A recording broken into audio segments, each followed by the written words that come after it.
그런데 막상 내가 바라보면 또 다른 이성이랑 이야기하고 있으면 혹시 상대방이 나를 좋아하는 것 같은데, 그런데 또 어떨 때는 아닌 것 같고 뭔가 느낌과 행동이 반대인 것 같다는 생각 들 수 있죠. 그리고 내가 좋아하니까 상대방이 나를 좋아한다고 착각하는 건 아닐까? 라는 걱정 또한 될 수 있고요. 그렇지만 좋아하지 않을 것 같은 행동이 오히려 나를 좋아해서 그럴 수 있거든요. 플러팅 장인이 아니라면 부끄럽고 긴장되다 보니 오히려 부정적이고 표정이 굳을 수 있기 때문이죠. 그리고 정말 진심이니 더 조심스러울 수 있고요.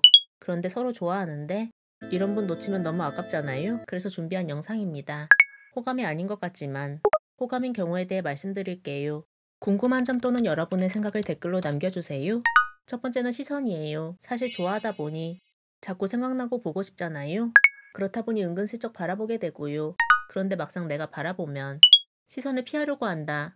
그러면 부끄러워서 그럴 가능성이 있거든요. 한 번 그런 게 아니라 여러 번 반복된다면 호감일 가능성이 높죠. 두 번째는 대화하는 부분에 대해 말씀드릴게요.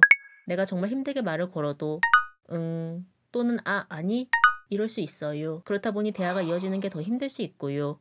자신이 좋아하니까 순간 머릿속이 하얘지고 어쩔 줄을 몰라 하는 거죠. 그렇다 보니 자신도 모르게 방어하려는 마음이 들고 자신을 드러내지 않으려고 하죠. 그렇다 보니 자연스럽게 단답이나 부정형이 나오게 되고요. 그래서 더 깊게 대하는 게 힘들 수 있죠. 그런데 이러면 좋아하지 않는 것과 똑같은 거 아니야? 그러면 어떻게 구별해?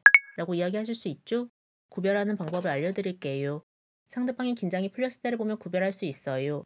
그러니 상대방 긴장을 풀어줄 필요가 있죠. 그렇다면 상대방의 긴장은 어떻게 풀어야 할까요? 첫 번째는 상대방이 잘 아는 분야에 대해서 이야기를 해보세요. 예를 들어 상대방이 컴퓨터에 대해 잘 알면 나 요즘 키보드 때문에 고민되는데 청축 갈축 차이가 어떻게 돼? 이렇게 물어볼 수 있겠죠? 그렇게 잘 아는 이야기를 하면 상대방이 자연스럽게 긴장이 풀어지고 설명을 해줄 수 있겠죠? 그리고 두 번째는 1대1로 이야기하려고 하기보다는 상대방과 대화하는 다른 사람한테 말을 걸면서 상대방이 대화에 참여하게끔 만들어 보는 건 어떨까요? 그렇게 해서 상대방 긴장도 풀 수 있고요. 그리고 자연스럽게 친해질 수 있고요. 긴장 풀리고 자신을 좋아한다면 적극적으로 물어보기도 하고 잘 웃고 시선도 마주칠 수 있거든요. 그런데 이렇게 여러 번 했는데도 상대방이 적극적이지 않고 계속 단답이라면 나를 좋아한다고 보기는 어렵죠. 세 번째는 아무래도 돌려서 말하는 편이죠. 대놓고 우리 만나서 밥 먹을래? 라고 이야기하는 것을 너무 힘들어하죠. 저기 쉬는 날 뭐 해? 이런 식인 거죠. 본인도 부끄러우니 대놓고 데이트 신청을 하지 못하는 거죠. 그럴 때는 다른 호감 신호와 함께 보인다면 본인이 한 발 더 나가도 괜찮다고 생각하거든요. 예를 들어 영화 보고 싶은데 같이 영화 볼래? 이런 식으로 말할 수 있죠. 네 번째는 설령 F가 아니더라도 감정 기복이 심해지죠. 다가가기는 어렵고 또 호감 신호 헷갈리다 보니 나를 좋아하기는 할까? 또 다른 이성이랑 이야기하고 있으면 혹시 저 남자랑 잘 되는 건 아닐까? 같은 고민들이 계속 들죠?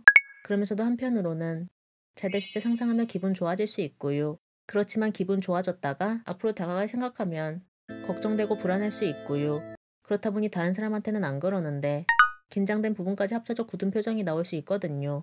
물론 이것만 가지고 호감이다라고 이야기할 수는 없겠지만 자꾸 나만 보면 긴장되고 자신도 모르게 표정이 굳는 것 같다면 나 때문에 고민돼서 그런 것일 수 있거든요. 사실 그 사람이 싫다면 대놓고 싫은 티 안 내잖아요. 오히려 싫은 티를 내지 않으려고 웃기도 하잖아요. 물론 본인도 상대방이 좋으니 부끄럽고 다가가는 거 부담스러울 수 있죠. 그렇지만 상대방이 나를 좋아하는 것 같은데 긴장하고 있고 부끄러워한다면 본인이 용기 내서 한 발짝 다가가도 괜찮다고 생각해요. 물론 만약에 호감이 아니었든 아니면 다른 이유로 상대방과 잘 안 돼도 계속 봐야 하는 상황이라 조심스러워 다가가지 못하겠다라고 해도 사실 본인이니까 크게 느끼는 거지 결국 시간 지나면 잊혀지고 다른 사람들은 크게 신경 안 쓰거든요. 그리고 최선 다해보지 않으면 나중에 후회하지 않을까요? 그러니 너무 과도하게 적극적이게는 아니더라도 한 발짝은 더 나가볼 필요가 있다고 생각합니다. 오늘의 영상은 여기서 마무리하겠습니다. 다음 영상에서 뵐게요. 사연은 카톡으로 보내주세요. 구독과 좋아요는 영상 제작에 큰 도움이 됩니다. 구독과 좋아요는 영상 제작에 큰 도움이 됩니다.